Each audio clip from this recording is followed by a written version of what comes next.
other hand, keep a big rock. Keep a big rock. Big rock. Keep a big rock.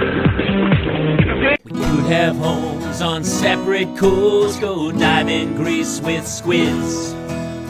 Could have been so bleeping rich, but instead we had kids. They won't smile for a photo, they won't eat the food we choose. That's why we're heading to the parents' lounge to drown ourselves in booze. Every day we're more exhausted, we haven't slept in years. They hit me in the nuts so bad, my eyes filled up with tears. And yes, we'd like to fake our death and go off of the grids, but the truth is we are softies and we truly love our kids. So join us every Tuesday night to laugh at all our pain. Evening in the parents' lounge is the cure to staying sane.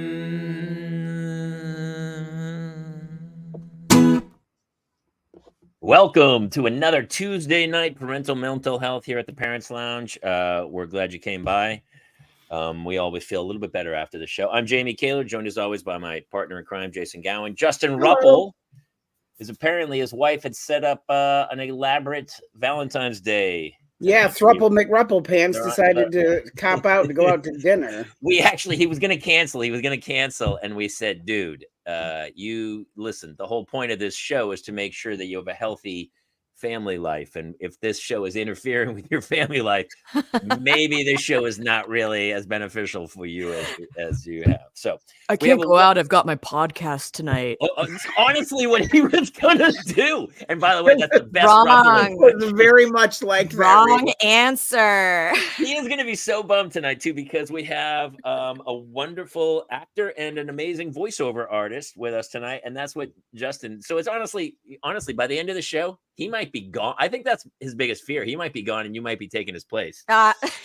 Yes, because she's got the parental thing coming in hot here pretty soon. Let's give her a little boost up. Unqualified at this moment. Thing. She's not a parent yet, but she has been. The timer is on, and the oven is full, and she's just waiting until the baking is done. But you would know her. She's an amazing voiceover artist from Miraculous Ladybug, which is apparently very famous for children. So I don't know it as well as I should. Anime. She's in Demon Slayer and Jujutsu Kaisen. Am I saying that? Howdy do. Terrible. You did really bad. What am I gonna do? Also, no, it's like when you do anime, all of a sudden you're just the master of Japanese. But yes, Jujutsu Kaisen. Jujutsu Kaisen is a show I'm on. Yes. You also know her as an actress from The Rookie, killing it. Please welcome Reba Buhr. Hey guys. Thanks for coming to do the show. Yeah, my pleasure. So you're buddies with our old friend Carlos Alazraqui. You've been doing some of the the cons. That's in the business. My other buddy Michael Yurchek does it as well. I don't know if you know him from Tacoma FD. I haven't met him yet. But the name is familiar. He's a big VO guy, especially in anime. He's more the anime too. It was funny, we were talking, and I guess there is kind of a differentiation between anime and like Carlos does a lot of cartoons. I wish there wasn't, because I certainly got into this industry to be in cartoons. But anime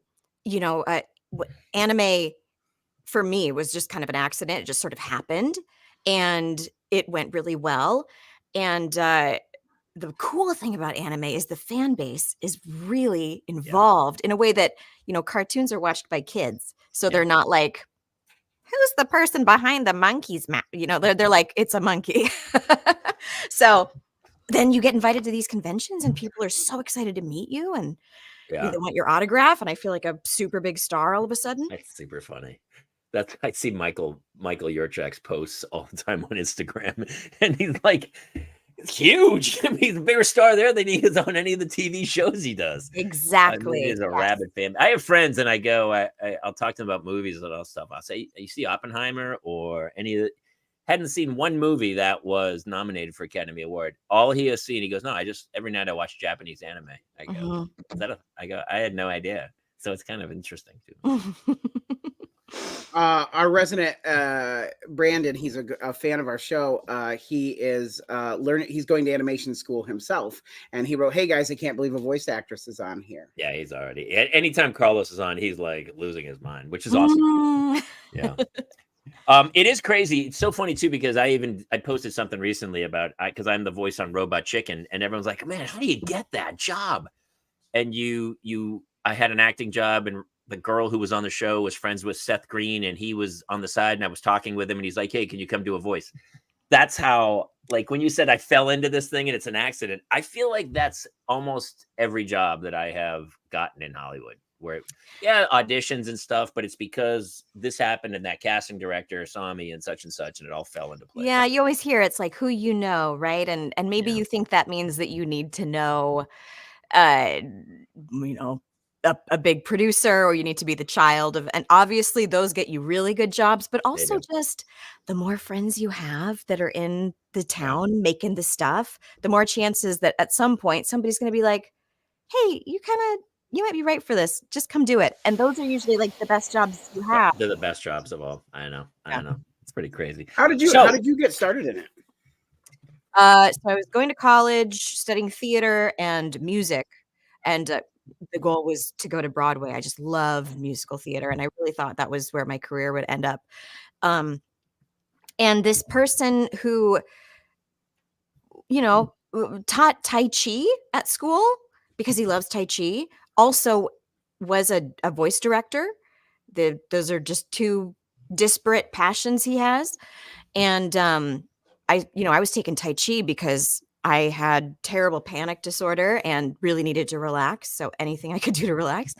And he had seen me and stuff. I did a lot of children's theater where, sometimes you'd be like a crow or a monkey. And so I was playing with voices a lot. And he was like, would you like to try voice acting? I can just put you on a job. And I went and I did it. And I was like, oh my God, this is amazing.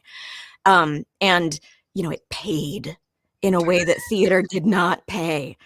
Usually you're paying to do theater. So I started taking classes after that and pursuing it. And then it became my career, which is just awesome. No hair, no makeup. You don't even have to bathe. You really can just stumble in. And we don't. No, most voice actor people I know have saved thousands of dollars on no soap or shampoo. They never use it. And sure, they smell, but it doesn't matter. They're on their own little sound stage. It's fantastic. Yeah, Carlos said he only showers when he goes to the cons, and that's it. He goes for the cons, but even then, I think it's 50-50. Yeah, I was sitting next to him at the table. Yeah, so that makes a lot of sense with Carlos.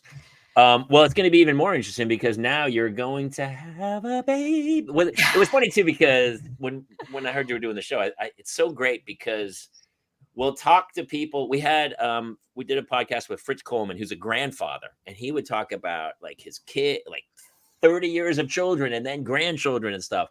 So it's always really fun to kind of back it up and go, oh yeah, what's it like when you're planning the journey ahead? Yeah. So I'm 34 weeks pregnant. I've got 6 weeks left to go. I'm you can't see it on this camera screen, but I'm very big and round. Same. Oh, congrats. Yeah. When do you do, Jason?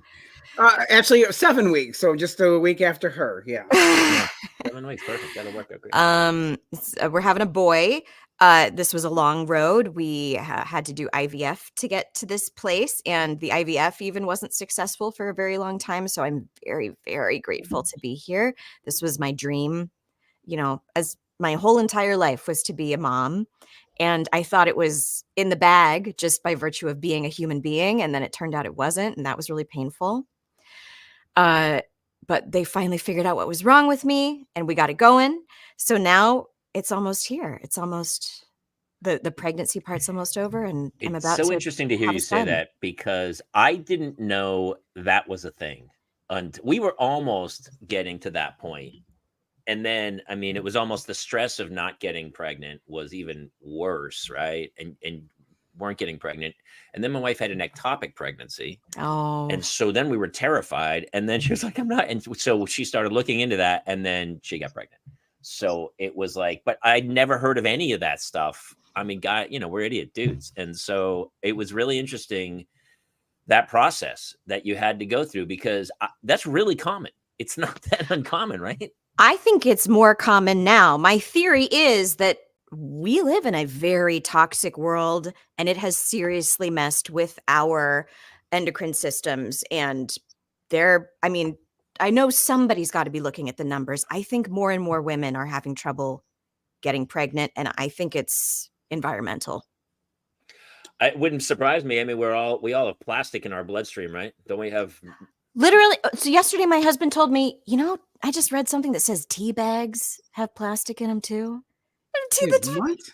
So we're eating a lot of plastic all the time. We are. Yeah, it's going to be what's the movie Children of God or something, where Clive Owen won?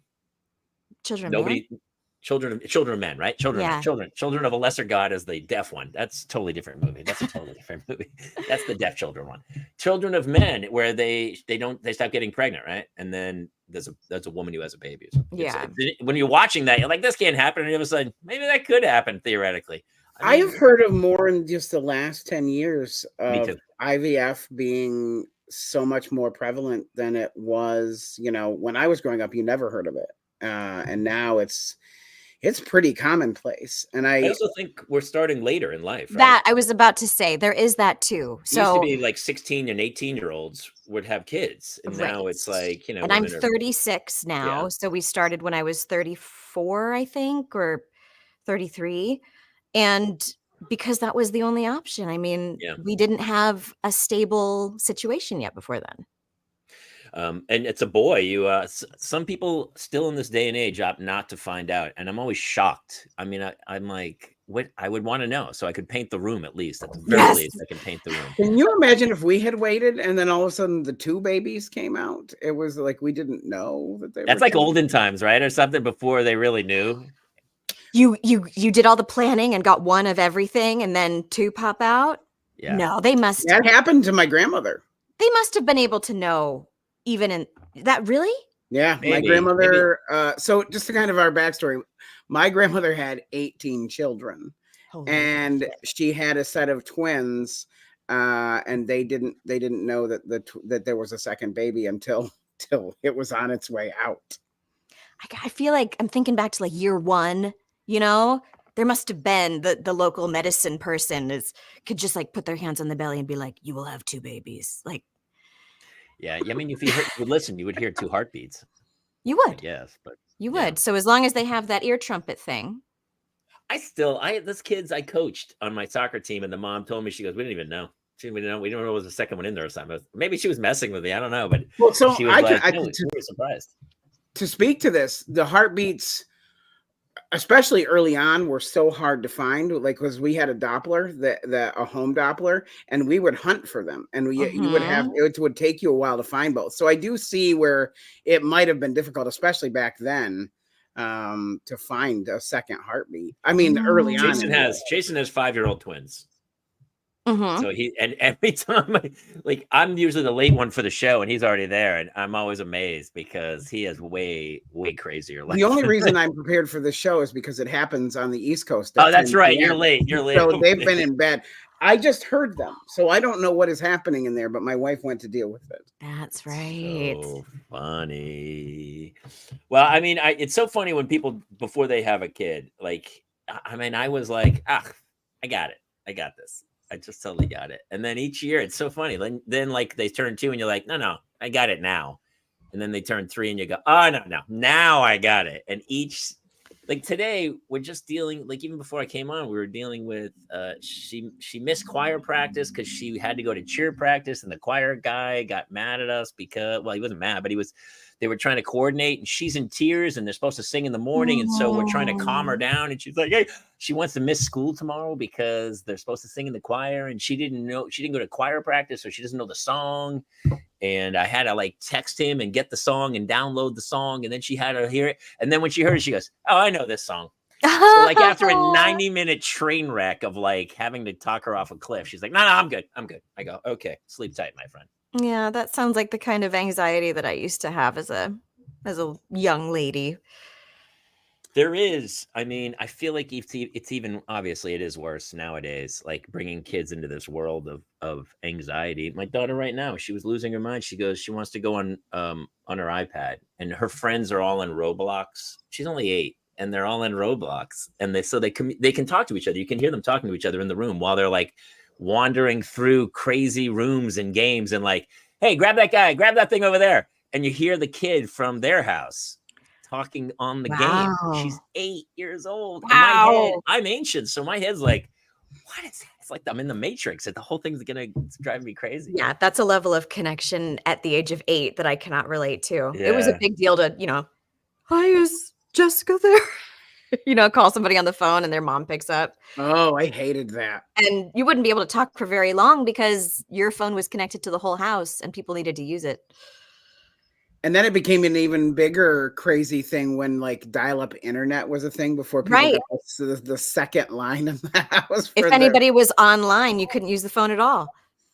Well, what's funny? I take my kids, they want to use the iPads while I'm on the show. And one night I kept getting kicked off the show. The show kept kicking me off. StreamYard kept kicking me off. And I couldn't figure it out. And it was because my 2 kids were on their iPad and they were taking all the internet. So I was losing because my kids were on Roblox. And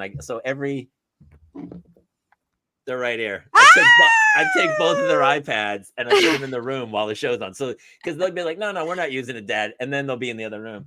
Kids are sneaky. They're so sneaky. Yeah, they are. I do know that. How excited are you? Well, I am very excited, but it's tempered, of course, with this huge amount of trepidation because I know nothing about parenting and I'm scared. My husband and I are both scared. We're scared to be tired because we've never, had something that consistently made us lose sleep before. We're scared of, this third personality and entity entering our lives and how that will integrate with our family and how we'll handle the challenging moments. Because Mine we don't know alcohol yet. And crying mostly. A lot of alcohol. Yeah, it was a lot of alcohol. Deep crying. Yeah. A couple times I was like at the airport, like thinking of like with my fake passport heading to Belize, and I turned around, turned it in, go, but no, you're great. With facial recognition, you wouldn't be gone long. I love that you say your husband's scared. I mean, I don't remember. Which is such an honest emotion. I think we're all scared, but we all kind of were like, no, I got this. I got it. It was like when somebody goes, you can't lift that chest. That chest is 250 pounds. You're going to need somebody. You go, no, I got it. I'm going to pick it up. And then you throw your back out and you're like, no, I should have been scared. That was a stupid decision. I was terrified. I'm still terrified. I'm 8 years into this thing and I am still terrified every day because as Jamie started to say, as soon as you think you know the game changes. Mm-hmm. And it is just a constant evolving wheel of new skill sets they acquire. One of the things that I'm going to tell you this now because it's the thing that I wish somebody had told me. They will spend the first 4 years of their life trying to kill themselves. They are just suicidal maniacs who will sprint into traffic. And I wish somebody had told me that ahead of time because that is my number one job here is stopping suicide attempts. That's not suicide. It's just idiocy, really. Yes. What was your childhood like with your parents? Were your parents doting? Were they protective? Were they just go do what you want? Obviously, they let you go study theater, so they must have been pretty cool. Oh, yeah, that was cool of them. So my mom stayed home, and my dad went to work. This was the 90s. Those days are long over. Yes, they're over now. They'd be on the welfare line with only one job in the family. Yeah, totally. Serious trouble. And my mom, because she's the best. She was super engaged in, giving us activities and keeping us sort of, learning and stimulated. And they were a very protective family. I mean, I'm also the oldest and I'm a girl. And so they keep you home longer and tell you can't go out more than the boys and then the second child. So in some ways I was sheltered. And also we were just like my parents are like very shy people. They don't have a lot of friends. They don't go hang out and do things. So what you're saying is they were radicals in the 60s who blew up a ROTC building and they've been on the run for. Honestly, my dad could have been, and he just didn't talk about it. I don't think my mom was. Where did you grow up? Maple Valley, Washington. Okay. Oh, okay. It's too bad. Now Justin's really going to be bummed. Yeah. Is he from Washington? He's from Washington. Yeah. How funny. Do you He know? was just up doing, what's the place? Snoqualmie? Issaquah, I think he said. Oh my God. Issaquah is literally like where he's from. He's going to be all so my pissed. spare time. Oh, man. Because that's where I did theater when I was growing up, and my first job was in Issaquah. We're going up there to do we're going up there this year to do a show. I don't even know what the theater is. Justin. Chalet Theater? Some theater or something up there. The Chalet Theater, I'm pretty sure is what it's called. I've never heard of that. It was Village Theater, which is where I used to.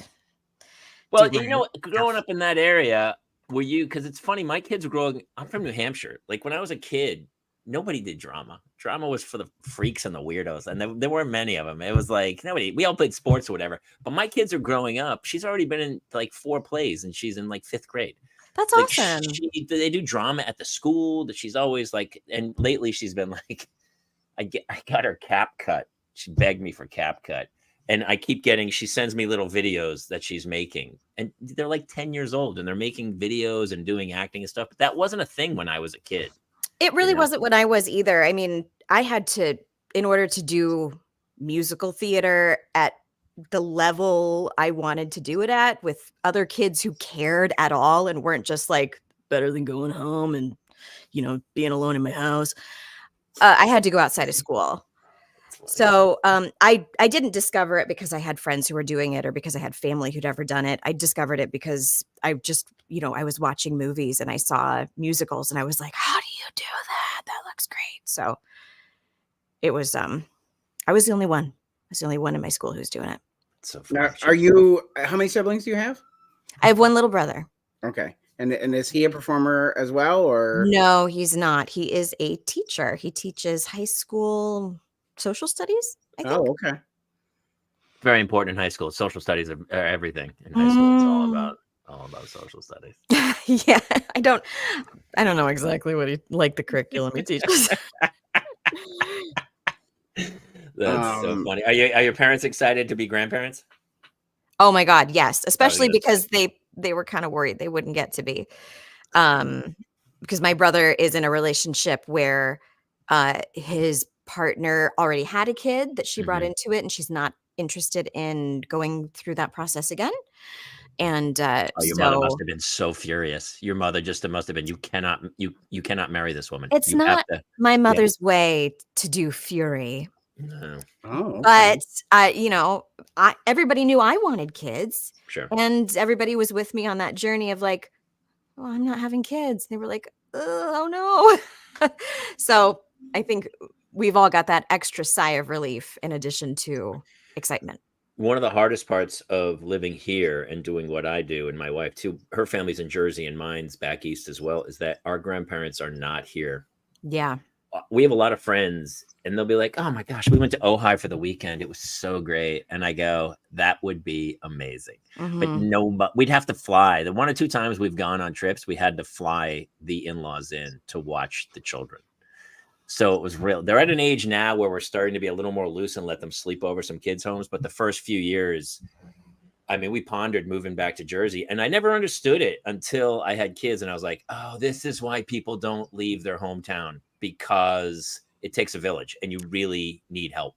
Yes. There's that push and pull of people like you and me who were, I got to get out of this small town and I got to go to the big city and live my dreams. And I'm so glad I did that. But now I have no village. No. I mean, I have friends, but it's not, I feel that I cannot ask a friend to watch a small child when they don't have small children. They have no experience with small children in the way that you can hand them to your mother. You're right. Yeah. And you have no guilt about that. You feel like you're doing her a favor. I know some friends who won't give it to their mother. Because they remember how their mother raised them. Of course. And they were like, you're all the last kinds person. Of mothers. I'd give it to a guy under the bridge before I gave it to you. There are very few friends of ours who would even take twins. Like we struggle even with like some grandparent times where we struggle where nobody wants to take the twins. We had an incident where my wife and I went on a date night. It was like our first date night, like when the pandemic started to subside, and my parents called me at 4 a.m. to come get the twins, and I was in no condition to do so. Because they were so crazy and wild. I could hear them screaming on the phone. God. So it was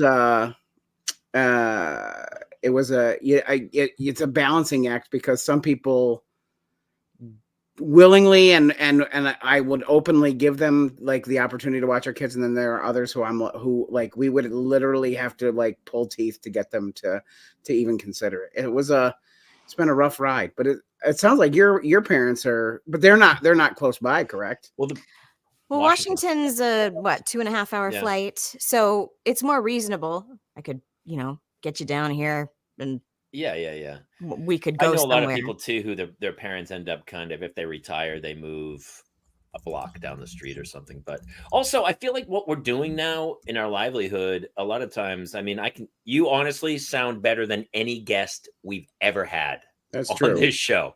You have, I feel like that's where you work, right? Out of that booth all the time. Yeah, this box is. Yeah, I spend far too much time in here. I know, but that's amazing because you could work from anywhere, and I think that's what's great about the business. I give it grief, the technology and the changing exponentially, but I do think it's amazing that you don't really have to be here as much anymore. You could obviously fly in for certain jobs, but as far as like auditions or whatever, you could do that from anywhere. So you could kind of. I suppose to me, it's like the conversation we were having earlier, where the jobs you get are because of the relationships you have. True. You don't have those relationships if you live in Colorado. That's true. It's the party. You want to get to that level. Bars. You get to that level where you're offer only, and then you go. Sure. Yeah. Once you've, you're Tom Kenny or whatever, you can move. Or who is it that? Tom still does the cons. He was at the con with Carlos. Well, part of me was like, how much more money do you need, brother? I mean, you have more money than anyone in your generation could spend. But he's out supporting the character and doing it. But yeah. Well, he was really genuinely. When people meet him, it's about accessing their childhood. Yeah. And I think he feels like he wants to be part of that. I don't think it's just money to him. It's not money at all to him. I mean, he probably donates most of it because Tom is also like one of the nicest humans on earth. It's always amazing. Yeah, you get a run like that, like The Simpsons or something, that was like a 3-minute arc on the Tracy Ullman show. And all of a sudden, 35 years later, you're worth, I don't know, $200 million. Hopefully enough. I hope. Right? But, sometimes you're surprised with the voice actors. I know. What they're getting paid is not what you think. Well, I know when some of the contracts are up and stuff, it is a different business too, because, some of the stuff I do is on streaming, and it's like, I'm waiting for residuals, and I'm like, they ain't coming. I don't know. The business is different. Yeah. Yeah. It's funny. Should we talk about your husband whatsoever, or should we just leave him out of the old conversation? He just walked into the room. Oh, so hello, husband. I can't talk about him anymore. Well, can he talk about you?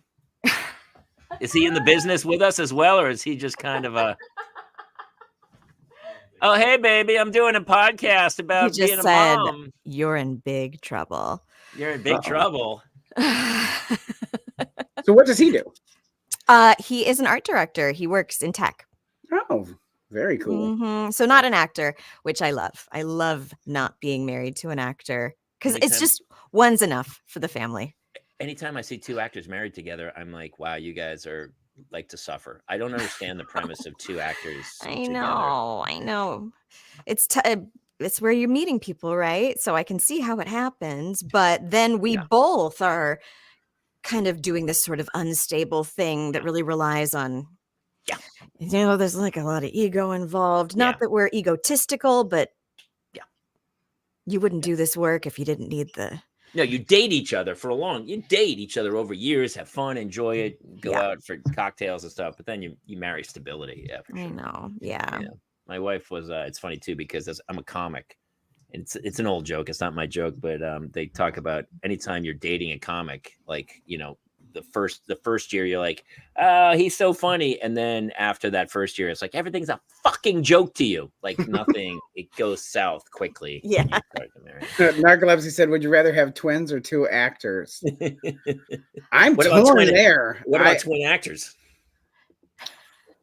No. Well, now Jason's making me think that twins might be the harder thing. At least 5-year-old twins. So yes, they're so much harder than our older son, like in every way, because there are two like you get one baby, you have one baby as one responsibility, and that baby is at the same developmental level, but now we have two that are at the same developmental level, and they, like, when the twins were first born, the sleep deprivation in this house was, I fell asleep on our basement floor and woke up and I was holding a sack of flour like a baby. I came out one time, my wife was breastfeeding a pillow. No. And I was like, what are you doing? She's like, I'm feeding Logan. I was like, that's a pillow. So like the tired was just at next level.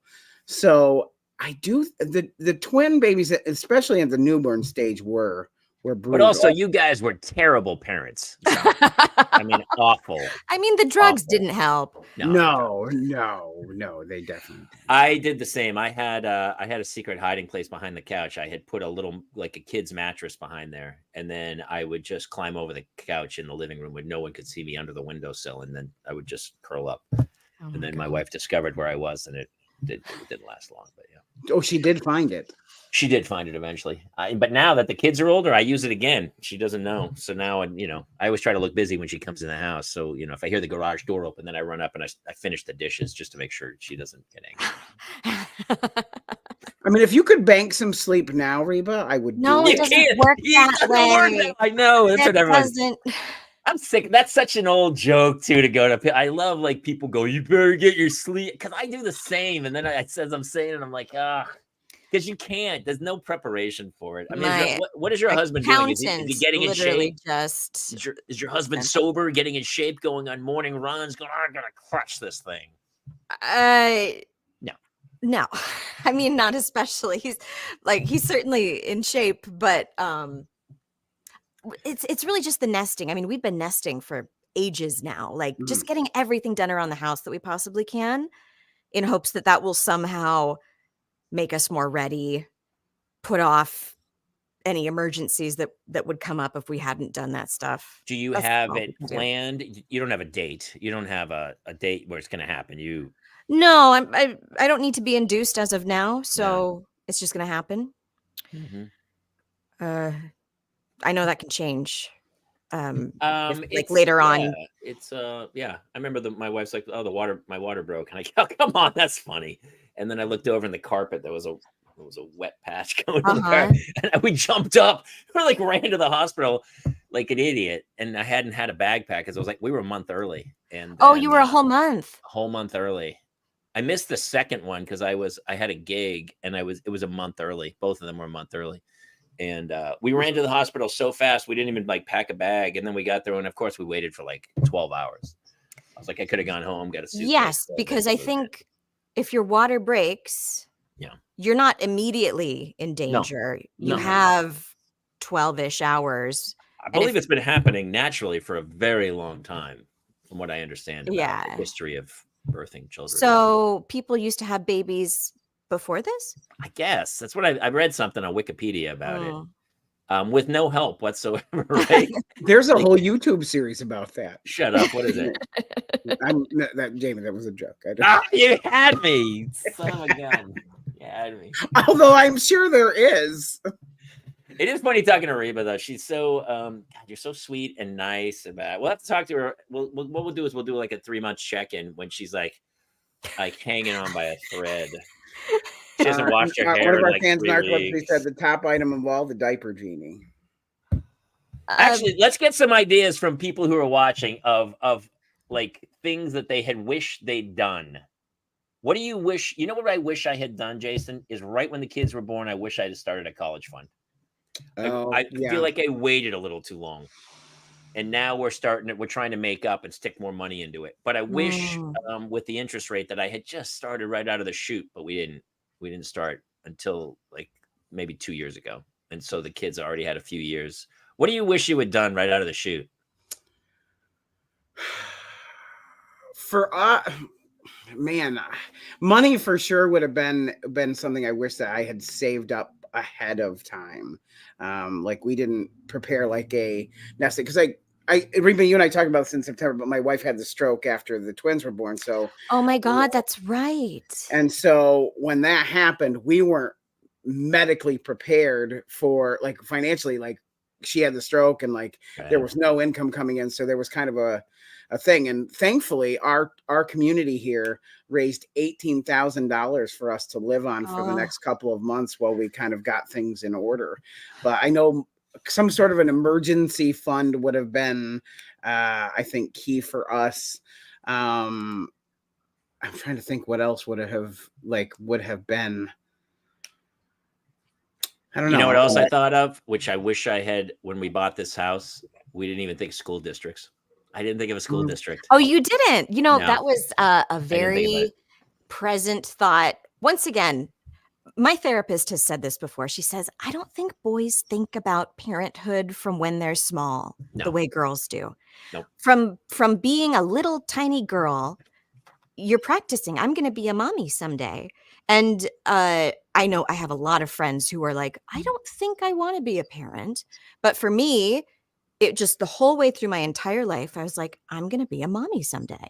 And so when my husband and I were shopping for our home in 2020, we were cognizant of that. Didn't mean that we got to choose. We ended up in the best school district in like all of Los Angeles somehow, but we were shopping and thinking, okay, if we live here, it'll be charter school, which if you don't live in LA, it's a whole thing. And it's a whole thing. Yeah. Maybe you think like charter school, you asshole, because I know I would think that if I didn't live in LA, but in LA, you do what you got to do. Right. Yeah, it was always top of mind for us. See, you're already a better parent than I ever was. They're here now, and I don't think about. No, I'm a terrible parent. I'm hanging on by a thread. Just hanging on. Yeah, it is all the little things. I don't know. I also now I'm at a point. My daughter was talking, like, we tried to read with them. I'm not a huge reader, but I know people who are, and their kids are great readers. And so, I mean, as a voiceover artist, I'm sure you're probably a big reader. And so I've really and my mother was the biggest. Every day to us, she would read. So to me, that is like the thing I'm most excited about with my son is to read to him. We read to them. But then they got to an age where they started reading. And so maybe it was when they went to school, I kind of maybe slacked off a bit. And so now I'm trying to put my pedal back down to go, because my 5th grader was reading, they have an AR program at school where they're supposed to read books, and they have to do like 2 a month. And I go, that's like a baby book. What are you doing? She's reading like Dork. It's like a picture book with Dork Diaries or something. She gets points for. And so I'm making them. You started the Harry Potter series with her now? I tried. I read it. So I tried reading the first one with her, and it didn't catch. I thought that was universal. Land of Stories I read with her, but she's reading. But I wasn't a huge reader, so now I'm using the iPad as a weapon, and I go, it's 1 for 1. Like every hour you read, I'm going to let you use the iPad for now. I don't know what else to do anymore. Mm-hmm. Well, Reba, you have a great, and I know one of the things that my oldest loves is that when I read stories with voices. So you have such an edge there that I will be setting the bar higher than anybody could ever go. Every duck will sound like a duck. Let me hear Dragons Love Tacos in the Demon Slayer voice. I wish it was a demon. It's just a anime girl character, but let's see. She's kind of a crabby person, and so I gave her like sort of a pinched voice. So what, you just want me to say Dragons Love Tacos? You know I don't have this book memorized. No, because she's not there yet. She's not too about Dragons Love Tacos. Where would she be? Goodnight Moon? What would she? Do you know any kids? Yeah, Goodnight Moon. If you give a mouse a cookie, it will probably ask for a glass of milk to go with it. Honestly, I might bring my kids in here and I am a bunny. I live in a hollow tree. I grew up with 90s books, so I don't know what's hip right now. I've got to learn. Those are the same. Yeah. Honestly, they're the same books. Like, if you can write a children's book that is like The Giving Tree or something, you will live. It'll live forever. Mm-hmm. It's crazy. Some of the books. Dragons Love Tacos is a big one from more recently. You know, the book from my childhood that's made a comeback with kids now is The Monster at the End of This Book. It's a Sesame Street book with Grover. Okay. That's a good one. It's just the spoiler alert, Reba, but Grover tries to stop you the entire book from going to the end of the book because he knows he won't stop me. But he will try, and he really goes on. Reba will fight till the end. I will get through that book. Grover will not stop me. We should have had her read a couple books, dude. We should have, When you come back, I'm going to find some kids' books for you to read. Oh, I would love to.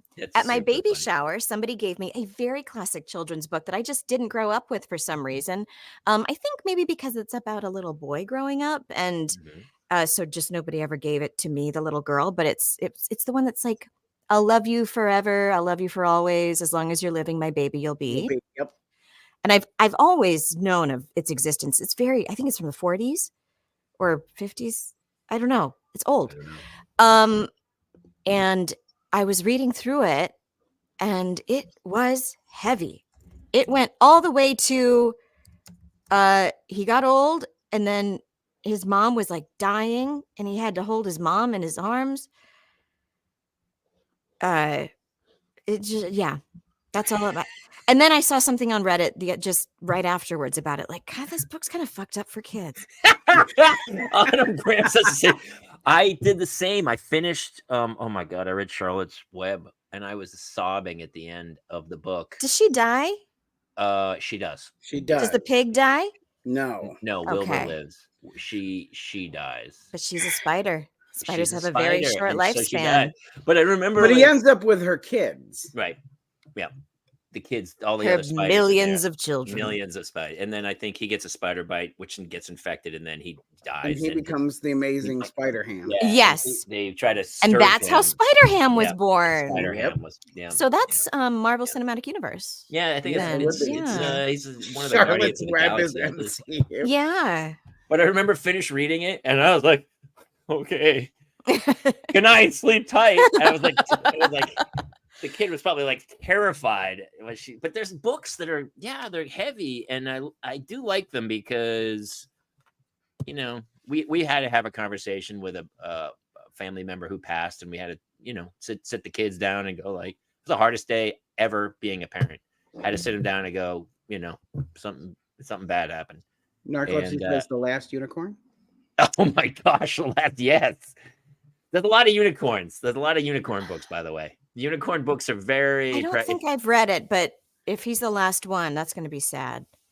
It's like Last of the Mohicans. That Mogwai kills them all and then falls off a cliff, and the whole thing goes south. But Daniel Day-Lewis is there, so it turns out. Is The Last Unicorn a little book for little babies, or is it more of a chapter book? No, it's not a chapter book. It's more of a beautiful drawings, I believe. Okay. Narcolepsy, if I'm thinking of the same book, and there's also, is that the one where the girl nobody believes that she has a unicorn friend? I'm gonna cry just talking. And they never do. They never believe you about it. But then the unicorn says it's one of those things like, if you believe in me, then I exist. Something weird like that. But yeah, I remember children's books. But then it got to a point where I think I was like, once the kids could kind of read really well on their own, I was like, all right, Time to read. Dad's gonna be upstairs doing other stuff. And, Yeah, I think for me, and I this isn't going to be your thing, but it was so much more the modeling from my mother because she is still a voracious reader. Yeah. And so seeing her love books, relish going to the library and getting a stack this tall, made us relish going to the library and getting a stack this tall. And I was always reading back then. So I think it's harder now because the iPad, they use the iPad in school. So Oh, we didn't have that drug. No, it's a drug now, and it's like they push it everywhere too. Yeah. As a kid, I had full reign of the TV, so I was like, why would I read a book when somebody can, I used to. And we did not. Yeah. Our TV time was very limited. So interesting. I guess that was the drug that we were like, TV, can we have more TV? And she was like, you can have 1 hour. And after that, it was reading or nothing. Was it an hour a day or hour a week?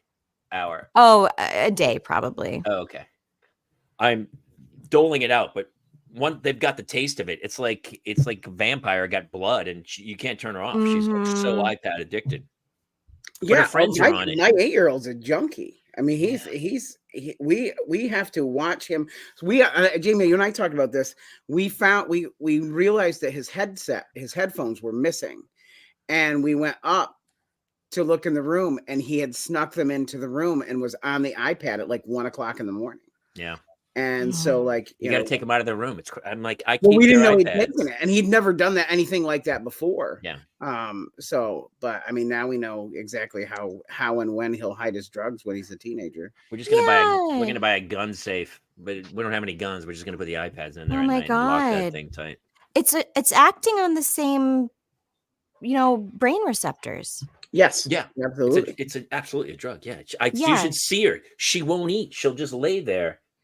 And hours go by, and then I'm like, I go, you got to get off, and she's like, why? And I'm like, I don't know. It just feels wrong. I don't know why. I don't know why. I can't stop. I can't stop it. And I remember sneaking down the stairs, avoiding that creaky step, turning the TV on, and then really quickly pushing the volume down to just 1 and sitting right next to it and watching Dave Letterman because I just needed the TV, or doing the same thing with like sweets. Sneaking down, get this like can of soda and just like, like trying to crack it open so quietly. So it must feel sneaky. Just like that. Oh, absolutely. You can see that same sensation happen every time. Mm-hmm. My daughter's they go through my room and my stuff now, so I have to be super like put stuff because all of a sudden I'm like because they know I'm hiding the iPads.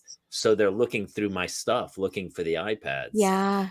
I want to and my daughter, God, she got me the other day. I was in the bed, but there's a door. And so she had climbed up the stairs and crawled so low that I couldn't see her. And then she popped up at the end of the bed and scared the sweet. So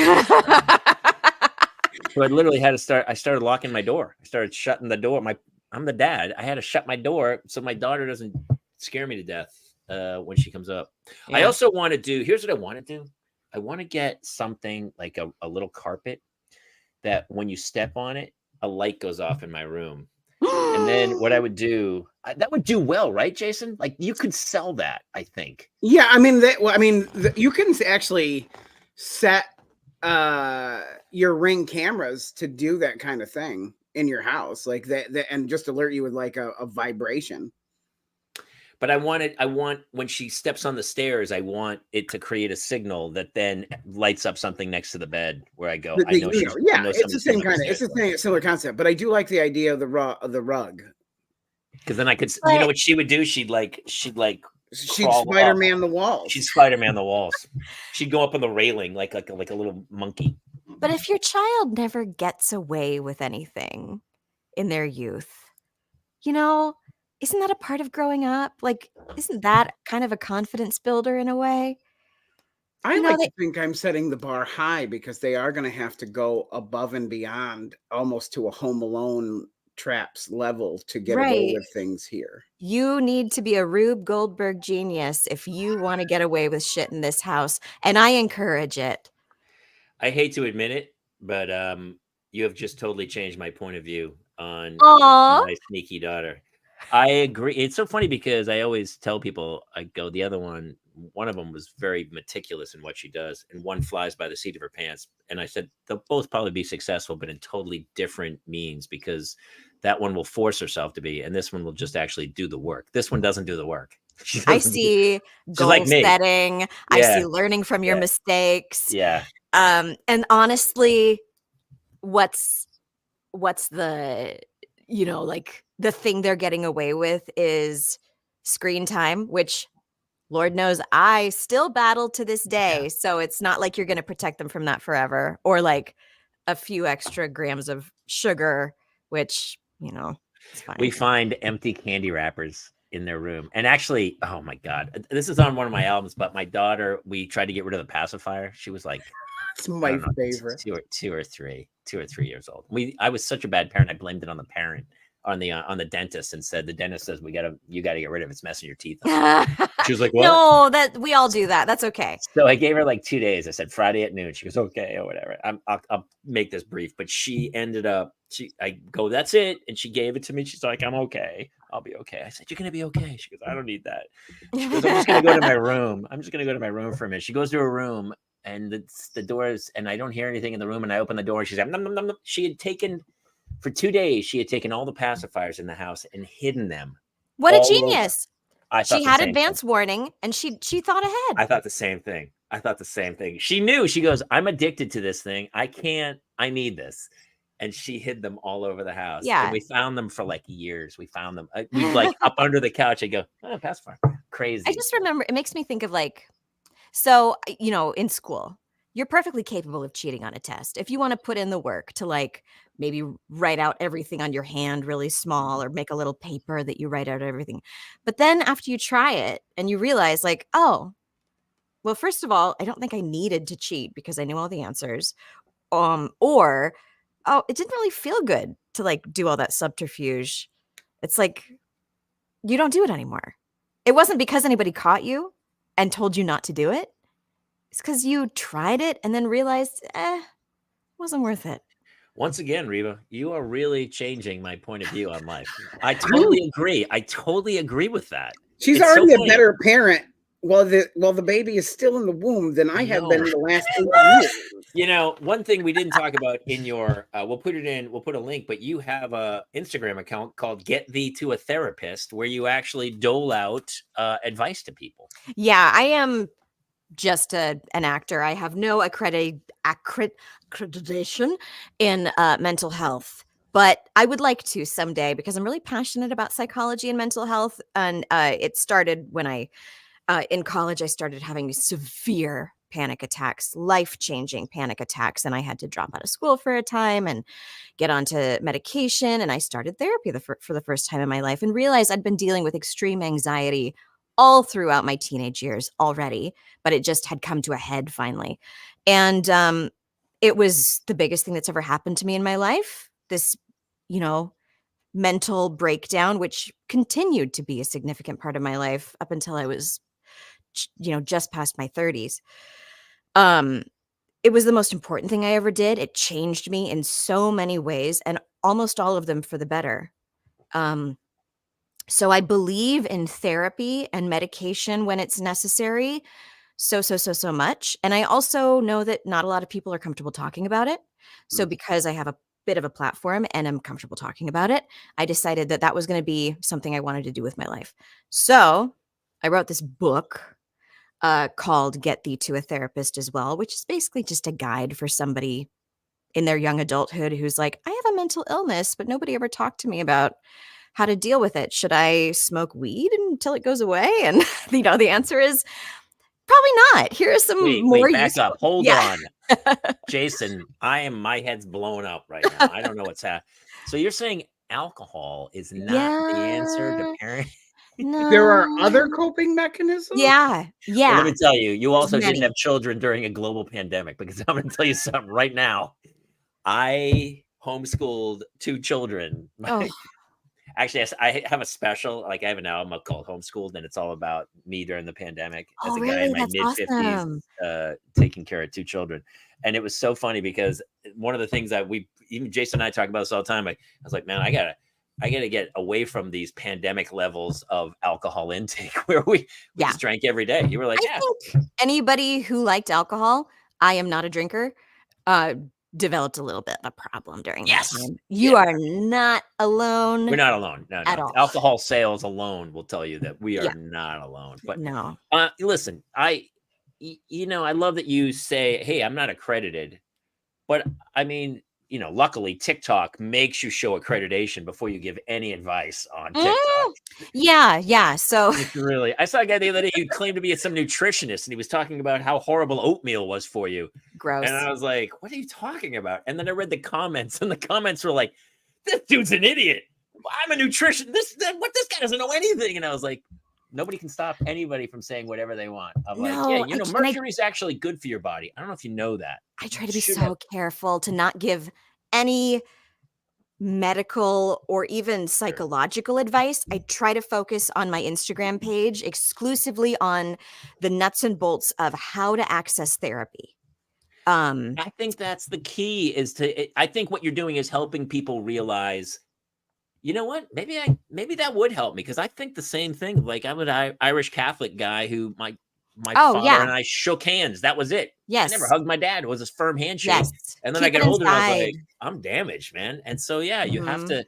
The part of this show we call it Parental Mental Health Tuesday is to help people get through it, and it is that vibe of, you know, it takes a village. So people should go check out your page, Get Thee to a Therapist. And honestly, we've had so many people who've talked about this and reached out to other people, professional people, to get help. So I mean, I think it's great what you're doing. No, thank Autumn you. Graham says, my son was just diagnosed with ADHD and anxiety combined presentation. He just started taking medication for each. He also hasn't been to school in a few weeks due to his anxiety and has also been depressed. Mm-hmm. Suicide rates, as you may or may not know, for teenagers have, I don't know, it's like doubled or tripled or quadrupled since I was in high school. Yeah. And we could, you know, talk all day about the reasons why maybe that's happening. And I'm sure many people do, but in the end, I think the action item is As I hold up the iPad. yes, yeah. Yeah, it's social media. Of course. Yeah. The action item is do not keep mental health and the things about it a secret from teenagers. They are ready. They are already dealing with it. Whereas when I was in middle school and high school, my parents would hide their feelings from me when they dealt with things like my dad went through depression and was on medication, and they hid it from me because they didn't want me to feel like they were weak, which I understand and respect. But, they're ready. High school kids are already ready. They're ready to deal with it. Their friends are talking about suicide, drugs, things like that because they're already suffering. So if we normalize it, then we can talk about it. And not just that, just sex and stuff. I read the story about some kid in Jersey took videos of all the girls in his class. Actually, he found pornographic videos and he superimposed the girls in his class's faces onto the the videos scenes and then put them out and then shared it. So it looked like it was the high school girl in the scene.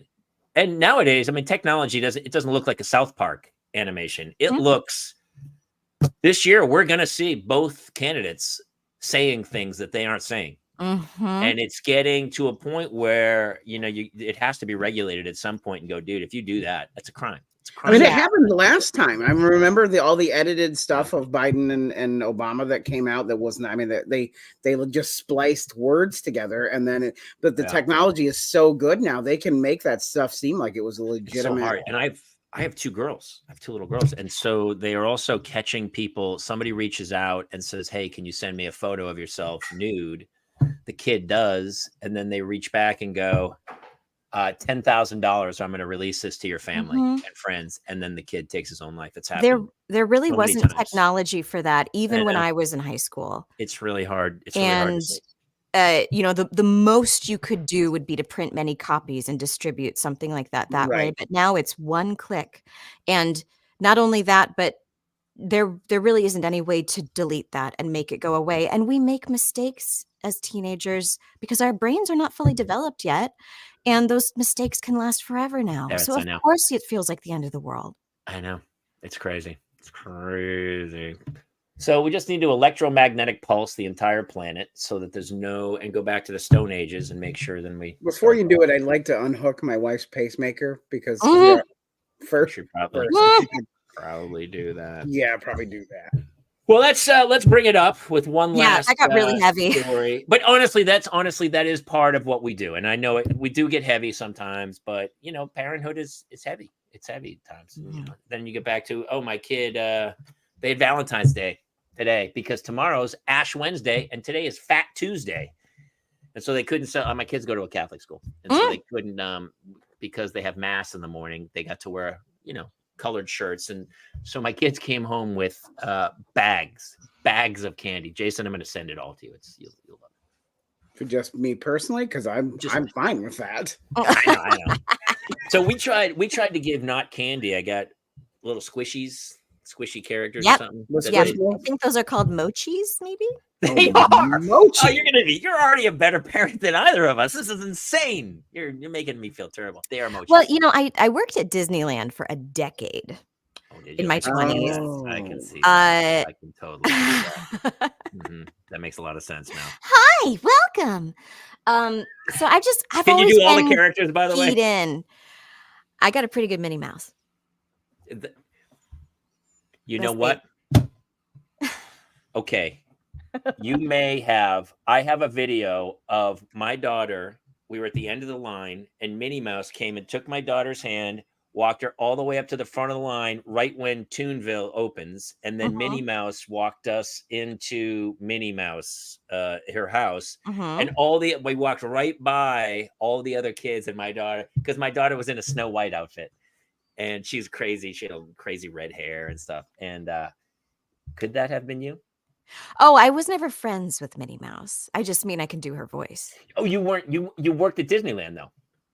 So I never. You weren't one of the characters. So I was a live performer. Okay. So you were doing the shows. Jasmine in the Aladdin show. Oh, We did. We totally saw you. We totally saw you perform. There were so many Jasmines. That's so funny. So the odds are small, but yes, live shows, things where you're like maybe on a microphone and singing and dancing, that kind of stuff. I think almost it's either soap operas or they worked at Disneyland. Every star in this town, right? Like Steve Martin worked. It's a good job. It's a great job. Yeah, I remember as a kid when I came out here, I was like, I want to work at Disneyland. Yeah, in fact, it was union work. Now, Minnie Mouse is not yet. That's not union work, but the live performers, of course, the live shows are. Yeah, my buddy ran he was like one of the adventure daredevils at Universal Studios where he was doing the stunts and the crazy. Yes. Nick Hoff is here.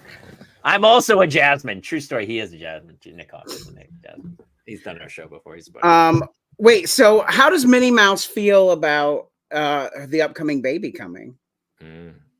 Let's see. Oh, we just can't wait. It's really good. That's really good. Really what if good. Winnie the Pooh and Minnie the Mouse and Minnie Mouse hooked up? Oh dear, I don't know about this. What if they're the parents? What kind of child would they have? I don't know. That's pretty spot on. Interspecies. Yeah. Wow. Well, we have to have you come back when you're about 3 months in. We would love an update as to how things are going. Yeah. I hope you're not in too much trouble with your husband, by the way. No, because I didn't talk about him. That's true. He can watch the video after and verify. Yes, you didn't. I try to Howard Stern people and get them to say horrible things on here, but you keep it close to the vest. Well, he's sitting Right Thank you, there. listen. But you just talked about being open with people, how your parents wouldn't share stories in front of you. Maybe this is what you and your husband need. Like, what's the one thing that really annoys you about him? Mm. God. All right, we'll set it for next time. I'm not gonna put you on the spot. I was totally joking. It was totally joking. It's weird that I can't think of anything because please. Want me to bring my wife down here? She'll list 200 things right now. I should have. That's what I mean, though, is I have 200 things. I'm sure I do. But in this moment, nothing. He's perfect. Actually, next time we'll probably bring both of you on, and we'll see what he wants to talk about as well. Okay, great. All right, Reba Buhr, thank you so much. Definitely check her out when she goes to some of these cons with I'm not even going to try to say it. You say it again one more time. It's not the biggest role I've ever had by a long shot, but the show is Jujutsu Kaisen, which is a very popular anime. So I thought maybe if people knew anime, they might know it. I'm sure actually Brandon definitely knows it. And Miraculous Ladybug, Rookie killing it.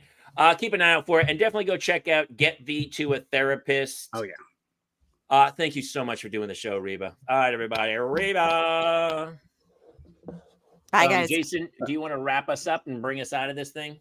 Sure, absolutely. You can catch us live every Tuesday night, 10 p.m. Eastern, 7 p.m. Pacific on Facebook.com/The Parents Lounge, YouTube, Twitch, Twitter, all of the things.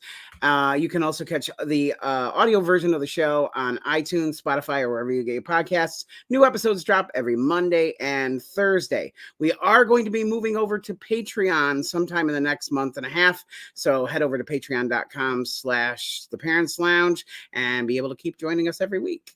We will put links up for that. That is it from here. Thank you guys so much for joining us. It takes a village, and we'll catch you next time here in the Parents Lounge. Good night, everybody.